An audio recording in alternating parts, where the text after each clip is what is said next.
Yes, exactly. No problems here, folks. All is well. All is well. So why the torque plate today? Because 80's noodle block. Yeah. So, basically, this thing's been sitting quite a while. If you want to take a gander in there, see, it's been sitting a decent time. It's got some nasty in the cylinders. So we're gonna do a multi-step. We're gonna start with a pretty rough hone. So we're gonna kind of gouge out that. We're gonna try and pull about a thou out. I'll set up the valve bore gauge once I was gonna say, how much do you need to take out? I'll pull about a thou with a rough hone, like a 150 grit or something like that. I'll pull out some material, and then we'll quickly go and put like a nice top on it and call it a day. Because it's round, like the bores are round. There's nothing like crazy. It's not worn really at all. So we're gonna keep maintaining the size, just fresh hone, kind of give it a fresh ring seat surface, and then we're gonna clean the block up, hammer new, all new plugs in it, stuff like that. So that is that's our angle. So I guess first off, I gotta pull these stones out. These are stones I modified to hone a Honda block. So these are really the wrong thing. And this is a There you go. We can buy those smaller, right? Yeah. So that's. I didn't buy any Yeah, we didn't have any. little shit stones. So anyways, long story short, we're gonna go over here. I've got some super rough ones, I've got some mediums, and I've got some really fines. I think these mediums are the 120s, 280s, something like that. 150. These would be 150, so that's what we'll use. They're getting a little bit worn on the Probably bottom, for what you're gonna do on this, that might not, but I'm thinking that's gonna be just considering you're mostly cleaning. So, first things, you just have to make sure. Oh, these are those other stones. That's those other ones that were cut. Never mind. I'm not going to use those stones. Yeah, those are a pain in the butt too. Yeah. Okay. So, I'm going to get a different, fresh set of 150 stones, and we're going to go at it. Todd, did you want to introduce this machine that you got here? Now, this machine is not something we probably want to introduce to everybody. This is a pretty basic cylinder hone. It's a decent machine, like if you're careful with it. If you put it in the hands of a dummy, you can make a mess. So it's just got to keep an eye on it. Quick way, 90 cylinder hone. Yeah, these were not though the high-end hone of the day. All right. It's what I have, and we can actually do a nice job with it, but you do need to keep your shit together. Oh yeah, we've had clients that measure their own parts and like, wow, like that's a splendid job. You know? How did you do that? You know, like. Old Bruce there, he went to Top Fuel School and he takes things very serious. And You can get the sizing like on par with an expensive machine. It's just you really have to watch the amp gauge. That is the one thing that is kind of neat about this, which I guess is probably the same principle that all the even big machines work off of. Is you have an amp gauge. I don't pay as much attention to the amp gauge as I do the damn dial. It's No, for sure, but the amp gauge gives you a great like first initial reference, and then you can measure it and see if what you're seeing there makes sense. If we had a $200,000 new roller hone, we could just turn a button on and send that puppy home there and let it take care of itself. We But don't have any power. I think we're all right, Todd. Stupid questions. Stupid questions. So why didn't we have to like make sure that the block was at like a certain angle before we start dropping this in there? Well, the hone head actually does have We have this angleability. universal joint here, Yep. and this also acts as a universal joint here, so you can do some off angles. You Because can. There's going to be certain points through the travel of the head where you're going to see the angles change. So it's trying to follow the way the block already Yeah, naturally was. exactly. Yeah. It's going to follow the cylinder. Okay. And then why do we need this plate on top? That basically is just simulating the cylinder head right now. The block actually disforms a little bit when you torque it.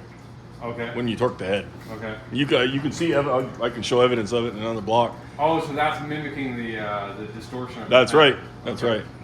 That's right. And then you guys were commenting with the averages before, like when the averages go up, is because it's like forcing too much, like it's pulling Yeah. more power to basically do the exact same. Right now, Ty's just setting the bottom stop Okay. so we don't run the stones into the mains and stuff, Ah, I okay. think we're going to be golden here. because he'll smash the stones all to pieces. And that ring that he was doing there was pushing the stones out to kind of fit the. That's right, The yeah. side of the stone. Yeah. And you just drag your hand on it. Yeah. Then you want to make sure you keep a pretty good motion up and down. Yeah. get a nice crosshatch. Ooh, she's starting to bite, eh? No, that's I need to delete washers. Oh, it hit a washer? That's not gonna work out with the washers there. Yeah, I was wondering. We what need to the- update that. That is public. Well, I was asking you just, we were talking about the taper and how the bore is happening and just using this old machine, you know what I mean? Like, is there newer machines that basically can absolutely get it straight down without no taper?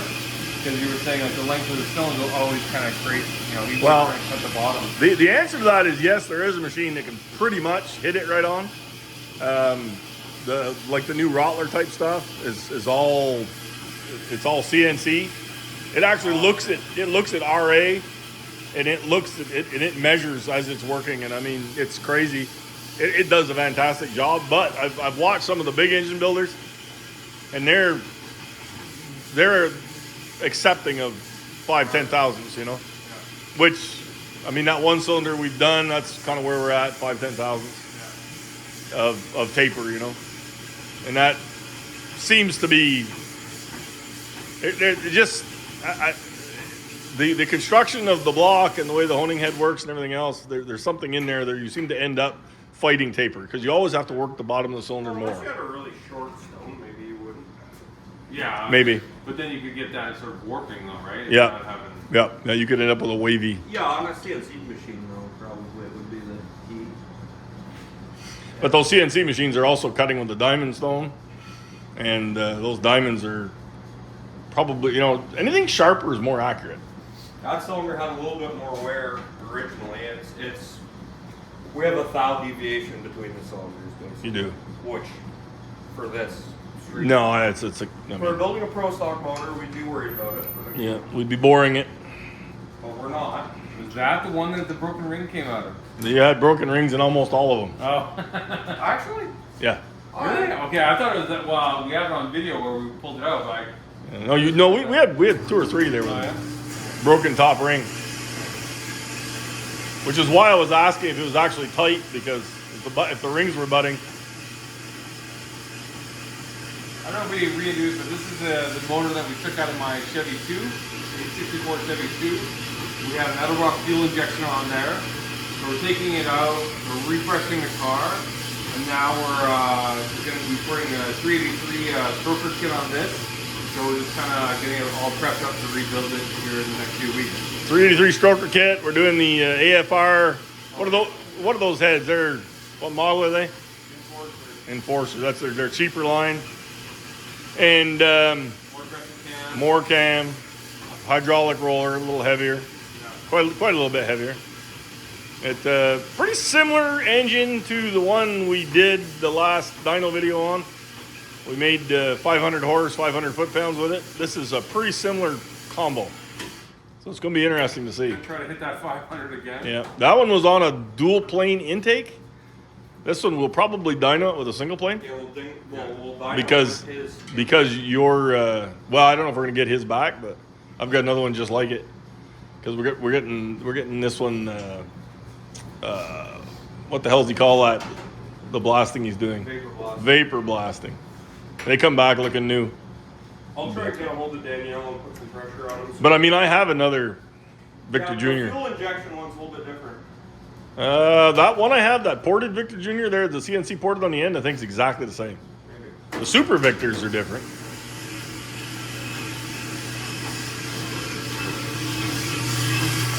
Yeah, that one has quite a bit of taper. You can see by the end gauge.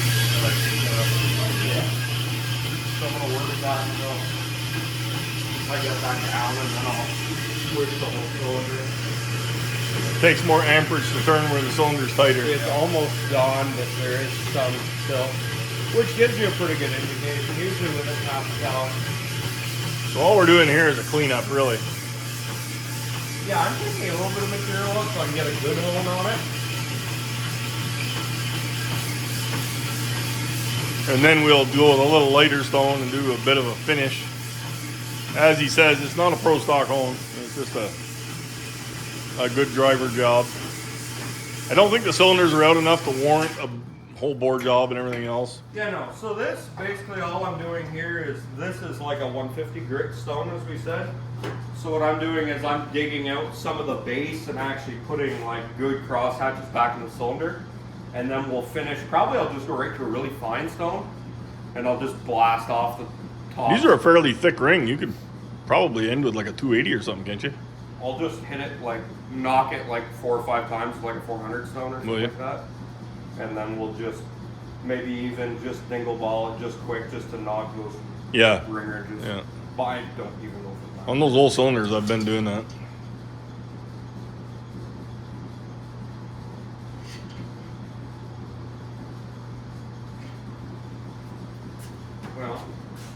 Well, it's all more or less the same. So I guess now what we'll do is we'll switch the stones over for this side, and I'll hit this side again with the fine grit stones, and then we're gonna move the torque plate to the other side of the block and do the same thing again. Yes, question? sir. Oh yeah, stupid questions from Todd too. What's everything that can go wrong while doing this? Everything that can go wrong. There's a lot that can go wrong. There's a lot that can go wrong. First of all, you got to ask why you hone cylinders. To answer something that could go wrong, and really you want to actually have a little bit of oil retention in the grooves. You see that pattern in those cylinders. Yep. So you want that X pattern. That's coming from what, these guys? Yeah, and your motion. As it rotates and you go up and down, Yeah. you create a crosshatch. Yep. So you want that crosshatch to hold oil. If you actually don't hold some oil in your cylinder wall, your rings don't seal.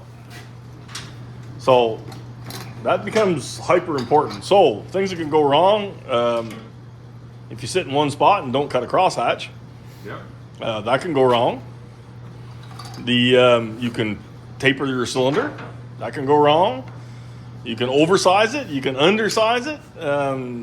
You just can have, the list goes on and on and on. Basically, you want to hone it within tolerance and you want to have a nice crosshatch. Right. Anything outside of that, something's going wrong.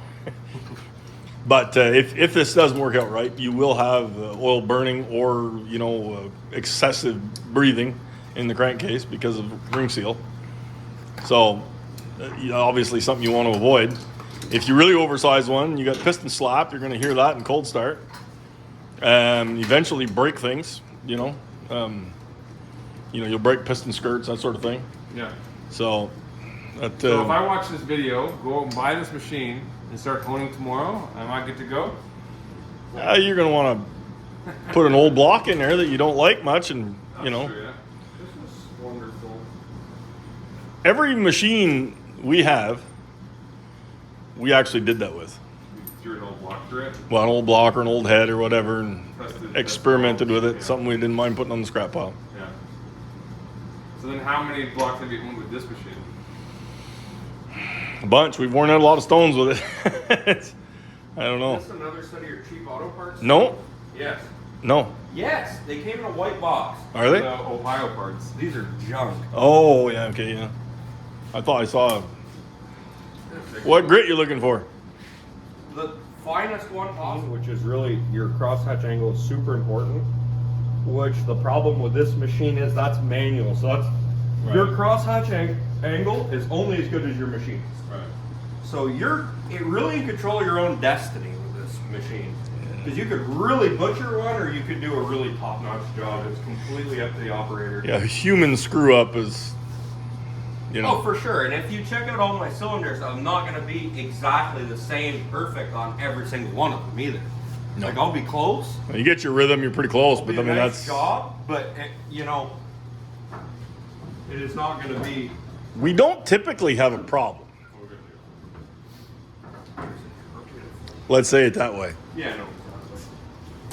That's why we got 8 cylinders, right? One's bad. They should get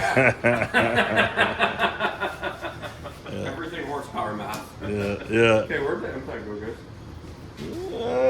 guys? Awesome question. Y'all walked off with it. Aha. Todd 2 stole it. And you can kind of see the crosshatch.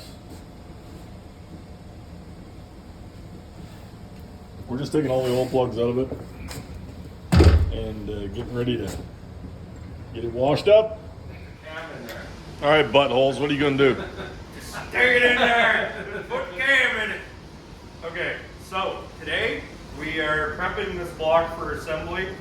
Todd, your brother, is coming down on Friday, Saturday. It's coming tomorrow, but we're gonna come here on, I think, Saturday to assemble it. So we're gonna do all the prep work today, whatever. So we sent this block to be powder coated by my buddy Percy, and so we got that back a while ago. We showed owning the cylinders. Since then, it went in the wash cabinet.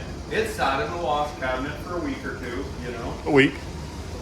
So then we had we washed it, cleaned it with, we washed it in the hot tank, cleaned it with just fresh water, just splashed it, blew it off, WD-40 coated everything, and then we've been going around all our surfaces. You know, you get little rust checking that just sitting up in the shop. So we've been going around, we've cleaned up all of our, everywhere where a bearing's gonna sit, the cap registers, everything, like very, very nice. You don't want anything on any of those surfaces. If there's anything, take a really fine Scotch Brite, whatever, clean it up, it's fine. So we went ahead, we've been doing that. We're ready to start putting the cam bearings in it. We need to put the cam bearings in it. We're going to torque and check bearing clearance on the main. And we're also going to put on small things like the oil filter adapter. We have a bypass delete, so we're going to put that on. We're going to put the cam bearings in, we'll test fit the cam, make sure everything's good, bearing alignment feels perfect, make sure we can blow air through all those holes, make sure the oil holes are going to work. We're not going to start a cam bearing, anything like that. And then we're going to go ahead, we're going to put pistons on the rods, and we're going to check ring gap in all the cylinders. We might give it a hair extra ring gap in case somebody one day gets saucy and wants to, you know, put a pro charger on it or something. Maybe. So we're gonna do that. He won't put turbos on it now since he has them expensive headers. But Well, that's right. But yeah, you can see everything's really nice and spick and span. same thing new. Cylinder bores, you can see the cross hatch we were talking about before. Got it pretty good from the bottom. Okay, well, let's I think it's cam bearing. I'll call it. Having them in. Our super universal cam bearing tool. Ty's got his tool in his hand. My tool's in my hand right now, currently, while you're looking at me. So these bearings, it's important that you put the right bearing in the right place. There's 3 different size or width bearings. So on the small block, they numerate it, they put it on the package, tells you the position. So CH4-1 is going to go in position 1. CH4-2 is going to go in position 2 and 5, so it'd be here and here. CH4-3 is going to go in 3 and 4, so it'd be here and here. So you have to just. Oh, so you start from here. You start from the back. Got to start This from is the one. back. This is I'm one. going to start. That's 2. This is 1. Okay, This 1. is 5. Okay. So I'm going to grab this bearing, and I'm going to hope that I'm grabbing the right one out of the rear. So this says CH4-2. So that is for a fact going to be position 2 and 5. Yep. So I'm going to put this in position 5. So it's kind of important to keep some WD-40 around or something equivalent, because these things you should never put them in dry. So just give them just a quick squirt, some sort of a lubricant, assembly oil, anything. Lube up the outside of the cam bearing and it'll just help it slide in. Also, this one I have to keep a wrench around, which I'm going to need to go grab, which I have not grabbed. You got a pick yet for? I have not got a pick yet. I've been doing them visually. I'm pretty good at it. But a pick is always ideal. So then I'm going to tighten my cam bearing onto my adjustable tool, and I will hammer it in there. Yeah, you haven't seen cam bearings get installed yet, huh? I have not seen cam bearing get installed yet. This is delicate. Well, the way that came, well, we were popping out caps this time, right? Yeah. It's just as crude putting them in as it is taking them out.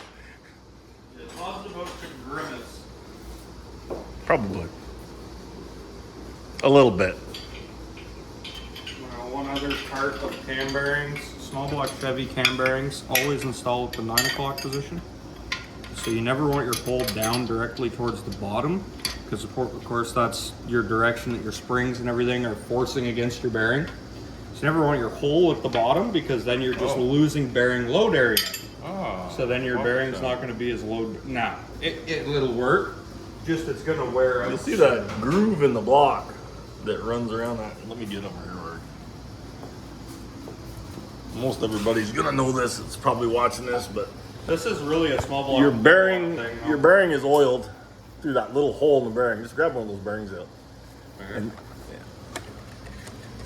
So yeah, so you got this hole. This is where your oil goes in between your cam and your bearing. In the block, there's a groove all the way around, so you can't really put that bearing in wrong, to where it's not going to get oil as far as rotation goes. You can drive it too far in or not far enough. Working on a small block Ford or any other engine that's not built by Chevy Smart. Yeah, yeah. Then you got to really be careful. But on these, you don't really have to worry about it. So the oil falls in what, through here and gets into Yeah, actually, the oil comes in on these blocks. These are not priority main, so they don't. The little M block would start from here. This block starts from these galleys in the front here.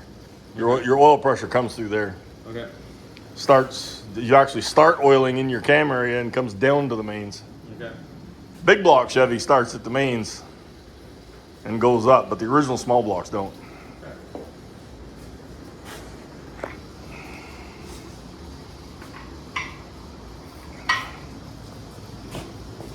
So I rotated the bearing over. Yeah, that's the 12 o'clock position. I'm gonna put it over there at the 9 o'clock position. You know.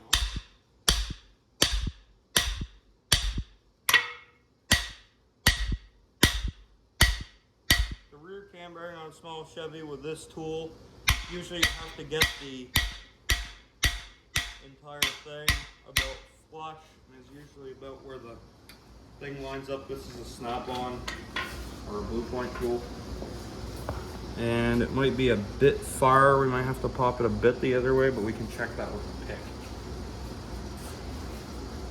Yeah, you got plenty of room for your cam plug. I think you're all right. I think I'm probably very okay with that. But like he says, what we're gonna do is we'll take a pick and we'll stick it in there and make sure the bearing hole is in line with the groove. If we have a question, we're gonna double check it like that. Oh, okay. That saves that. Then you can't screw up, because if you don't get oil in there, like anything else, you don't get oil in there, Yeah. it'll get hot, burn up. That's the end of that. Grab yourself a little seal pick. That's like if you're doing hydraulic cylinders or whatever, you want to grab a seal, an axle seal, whatever. Those little guys, they work great for this. And you can just go in there and prod your hole and see the depth. Can't really get in there where you can see it. But That's fine, but you don't need to really. yeah, there, I got it. You can just see, you have to feel the depth and know it's good. So Yep. that would seem fine. We will proceed. Well, these bearings are all the same width, but there's different. They put staggered sizes so you. Some of the early blocks, small block Chevy, most of them are the same diameter. Some of the early blocks have. Remember that early 327, the back bearing, the back bearing or front bearing is a different diameter, bigger diameter. Yeah. And then the LS's did a lot of changes also. the little M's, they change all the way down through, don't they? Yeah. They're a different bearing completely.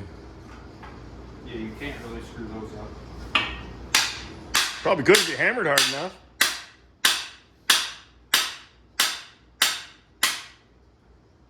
These are pretty dummy proof. You just have to center these ones in the saddle. These ones are like really dummy proof. There's almost no way to get the oil hole misaligned. If the bearing's centered in the register, you're fine.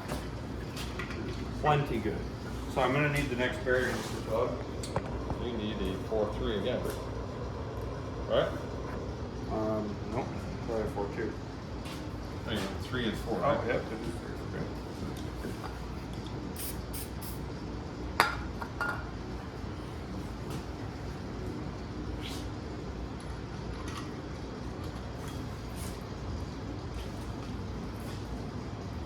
It's an expandable tool with a rubber liner so you don't tear your bearing up. Always wear a rubber liner. A little late for that, ain't it, cowboy? Prevent children, wear a rubber liner. Would you not wear a rubber liner when installing your cam bearing?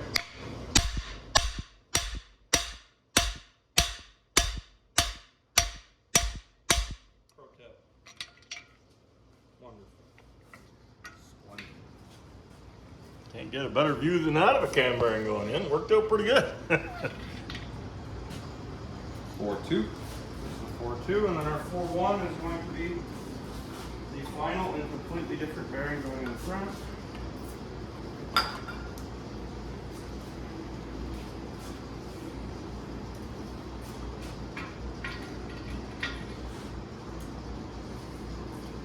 They sell these tools pretty cheap on like Summit if somebody's doing it at home too. They're not quite as nice as this tool, but work exactly on the same principle.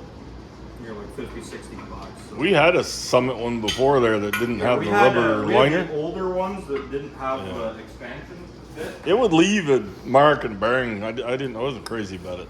But they sell the new ones that are like lined the same as this.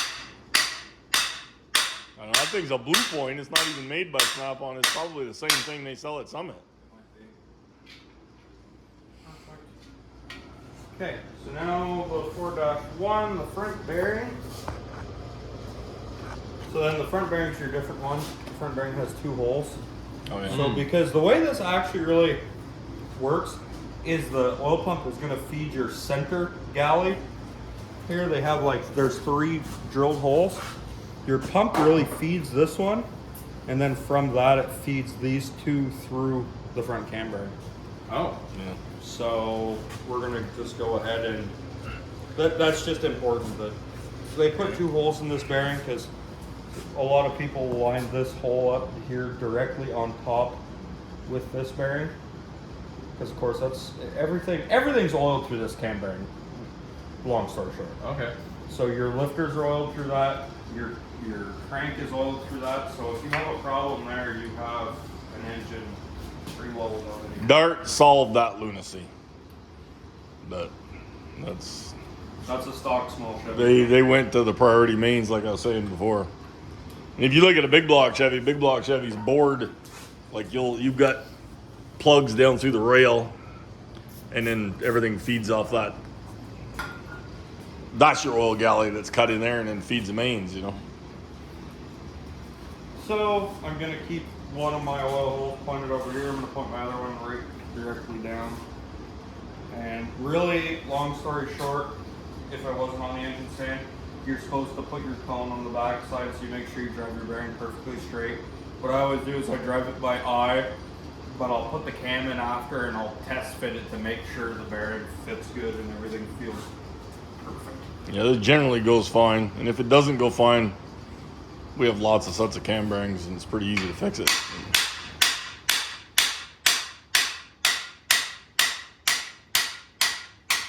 If you're trying to pound one in like this and it starts going in like really hard, you're probably crooked. and then you know you're screwed. If you do it like that and it pops in there kind of normal, it's going in straight. That's perfect. Everything's past the chamfer. Everything's golden. No issue. Tool leaves a little bit of nasty on it, but that's more than okay. It's the wrong thing to do, but it works. Yes. At least have realization that you're doing something wrong. Yeah. So you can, Wow. so you can actually watch over it. The only thing with bearing in mind you're doing something wrong there, like I say, if it starts to hammer in hard, you're crooked. Stop. Okay, so You know. what we If I was really doing it for the first time at home by myself, I would have taken it off the ladder. I would have done it. Like I wouldn't have had the confidence to. Yeah. So It is just a pain in the ass to take it back off. Oh, Sometimes I'll put cam bearings in before I put them on the stand. If I think about it, I'll do it there when it's still in the wash rack. So what I'm gonna do now is I'm gonna go grab the camshaft. We'll test fit it. We'll make sure it's all hunky dory. And Well, let's go see what this cam is. I This don't is a know. question for everybody. Why is there? Why is there a cam motion sticker in a comp box? Interesting. That's interesting. I don't know if I accidentally slipped that in there when I was I don't know. cleaning. I don't know. Okay, so pretty stout in a lot of people's eyes. So 242, 248 at 50, and it's a 540, 562 lift. So it's going to be a pretty on a 106. So it's going to have a lot of mid-range. How is that drag. cam compared to the one we put in the other 33? I don't remember the cam specs on that. We'll have to go I'll back. have to go back and look at the video. I feel like this is very similar, maybe a skosh more cam. One thing I am wondering is if we shouldn't put maybe a valve spring upgrade in those AFR heads. I don't know. Because remember, that's very similar to the cam specs when we did Jason's motor. And that one with RPM wanted to float the valve. Well, I mean, we're gonna see it on the dyno. Yeah, so I was gonna say, we're gonna do it before the dyno, or we're gonna do that? If it wants to float them on the dyno, we can do an upgrade. We could order a set and just take them with us, dyno day. Yeah. Did switch up the cams in the back. Switch out the springs. You always Okay. have to clean the oil off that they send on these. It's not going to matter right now, just to stab this in. But they send like a fogging oil on these things, Yeah. so it doesn't. My favorite thing to take that oil off is WD-40. It thins it and it's just like paint reducer, you know? Well, that's why Justin sure is going to make it legal. Yeah. Yeah, you'd hate to give us something that actually works. Yeah, how dare he? Or how dare we? You want a rag? The motor. Is WD-40 saying? Oh, no. We do assembly lubricant. Oh, yeah. This is not to actually. WD-40 has absolutely no real lubricating properties. That's just, we're using it to clean that off. Right now, we're not super worried about having a lot of assembly lube in it because you're just making sure everything turns and works. And Okay, cam turns. There's no issues. oh yeah, you know what we do need to do today? Probably clearance this block. Yep. You're probably right. We better stick. Well, depends on what our rods are. Yeah, even those stroker rods a lot of times. A good stroker rod, usually not, but a cheaper one, Better just throw a rod on a piston and stick the crank in it and just check it. probably going to be stroker clearance in the block. A lot rather do that now before we start actually trying to assemble it and have to find out, take everything back apart and clean it. That sucks.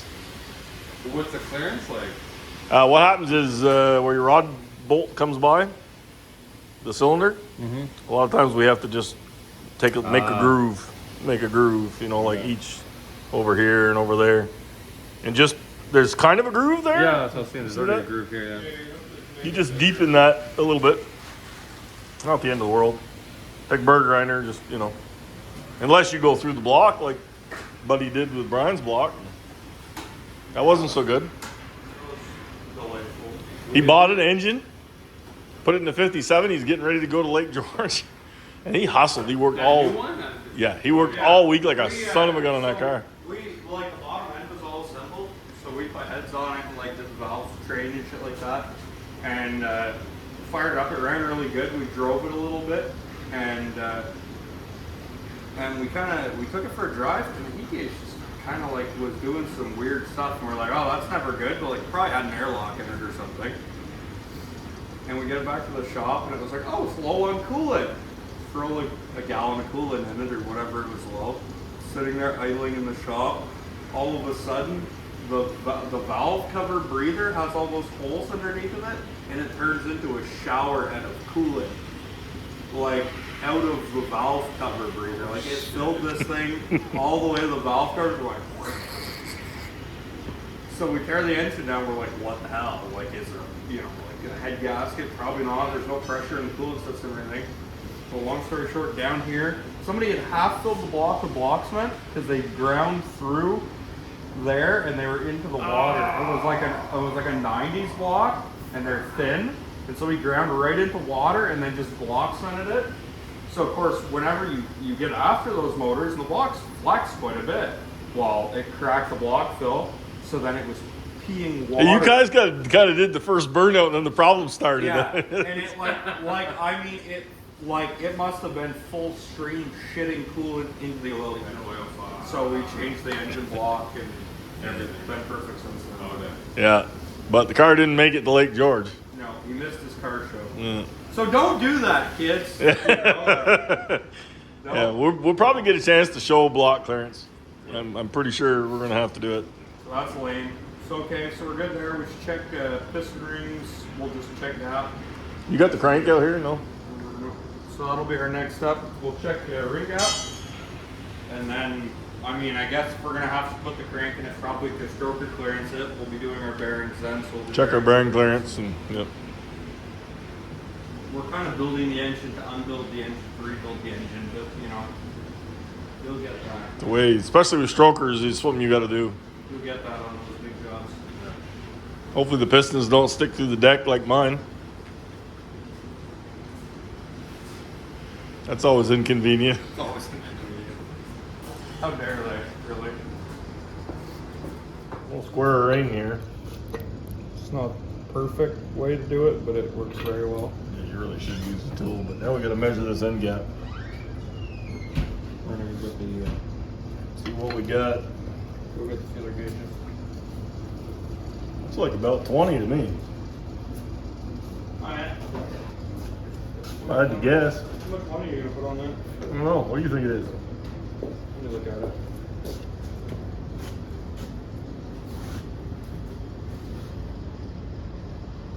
That's a tough guess. Oh, now you're gonna chicken heart? Come on there, Mister. Gonna put some money on it. Let's see. I think it's gonna be 22. Well, no, that's kind of like a Price is Right $1 Well, thing. 2,000 here is a big deal. So you're saying 20,000 or less? I don't know. I don't like 20, your, you're saying I, 21 or less. I don't like your 22 So number. you're saying 21 or Okay, less? fine, 21 or less. You're right at 22.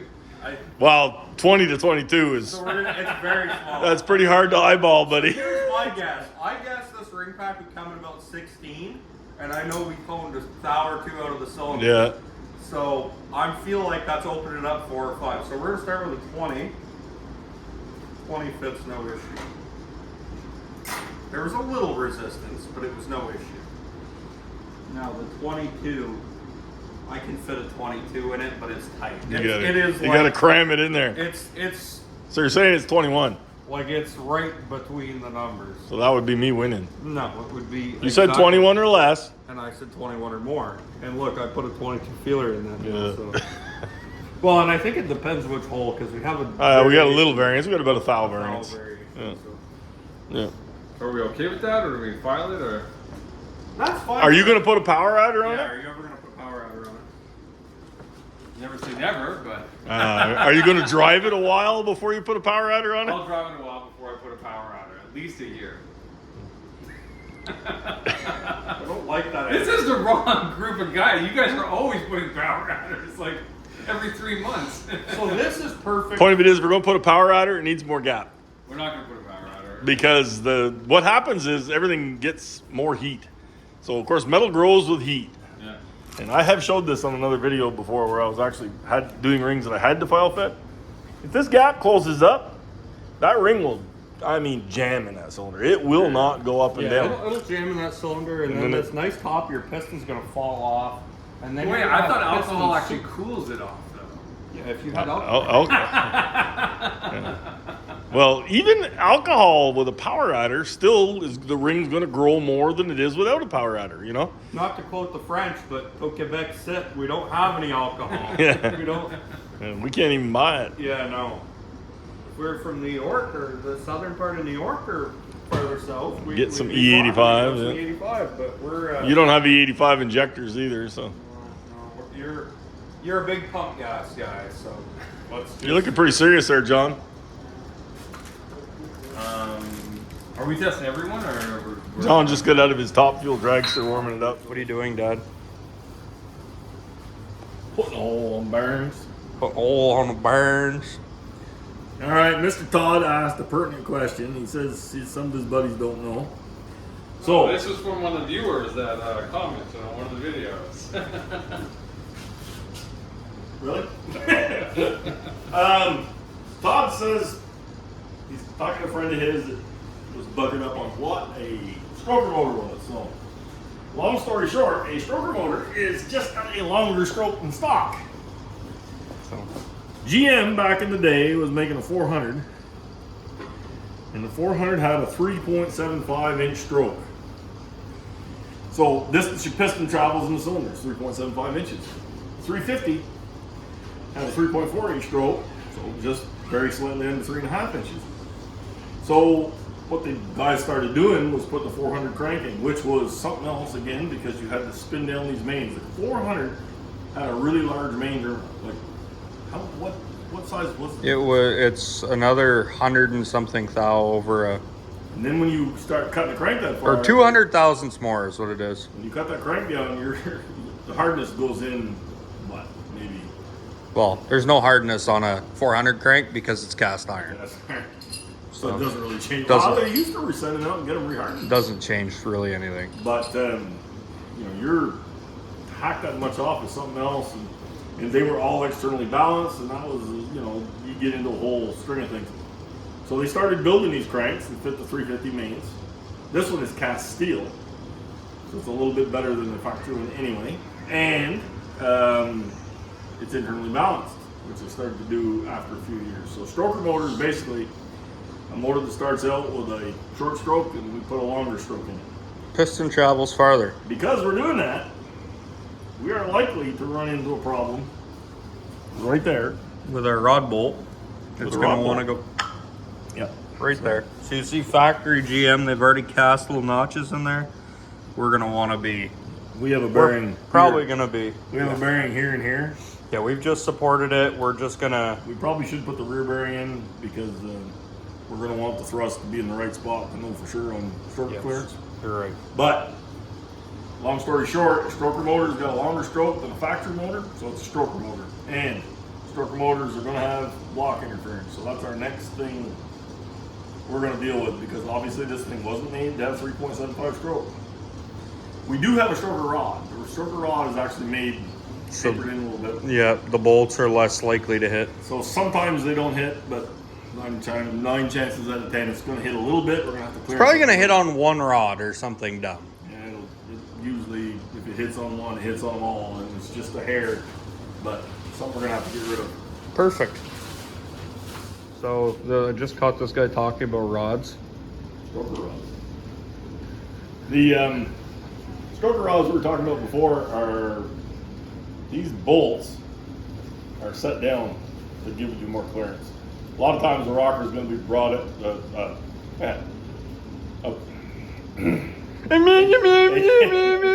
connecting rod.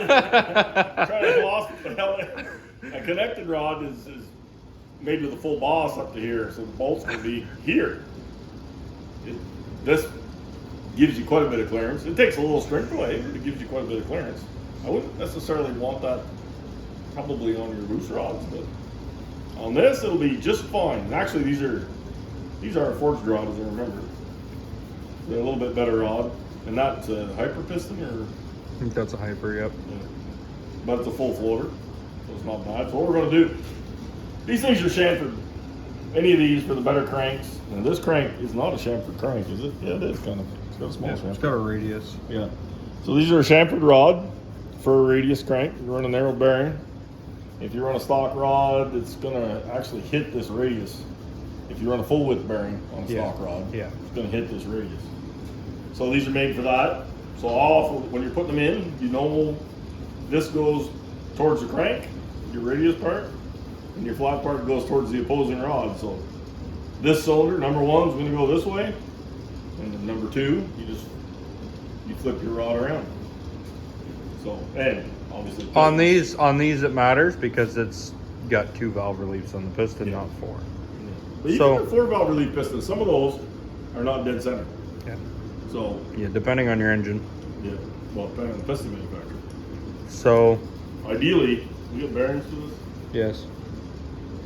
So we're gonna have to put that together. Let's grab the bearing. Key to a successful engine build is preparation. You want to have everything clean. You want to have everything organized. You want to have everything balanced. Apparently, we've done none of that. Since we've just hit a major snag, the price is wrong, Bob. If you look in front of this crank, it is clearly marked 375 stroke. Well, you can't really see it by the bearing cap, but where it says 600 R, that would mean 6-inch rod, which I thought we had. Apparently, somewhere between Ty and I, there was a miscommunication in ordering. Part number for the crank was a 600. Part number for the rods was a 5.7. As a result, that's as far as it turns. So, plan B, order another crank. Womp, womp, womp, womp, womp, womp, womp, womp, womp. And And we'll come back to this another day. Terrific. But we can still put all our pistons and rods together, put the rings. The ring got measured okay. We'll put all that together, and we'll just, when we get the crank, just have one to balance it, or not, depending on what we choose to do. And yeah. Good news is the rods don't hit. That's, We don't have to clearance the block. yep, there's that. But I mean, but here we are. yeah, So there I was. yeah. So can we Katunk. put on all the rods and just make sure all the clearances are good? Or should we We're wait missing till the by crank? a lot. We're not. Yeah. Yeah, no, it's got really good clearance. There's like no issue. You know. We got all the clearance. Yeah, we get all the clearance. I'm not. All the clearance? All the clearance. Concerned by that. I am concerned by this. Yeah, that's an unfortunate deal. But you can see we put Dykem on there. You can see where it starts to hit. You can move your finger. The other side is there. Yeah, it hits right in this drill mark, and then again right. I mean, we could cut the counterweights down and rebalance it, but It's kind of sketchy, and it's not like we don't use these cranks a lot. I'm these cranks sure, aren't that expensive. and it'll go in another project just fine. Yeah, yeah. I mean, we're constantly doing these things. So, crank on the shelf. Unfortunately, we don't have a crank in stock. So Yeah. we're screwed today. But, Till next week. Yep, Until next week. you got it. My stupid ass son ordered the wrong crank. We're gonna lose the shop. We got the customer flying in tomorrow. We gotta get this done. What are we gonna do? I know! Cut it with a torch! And then use RTV to make intake gaskets!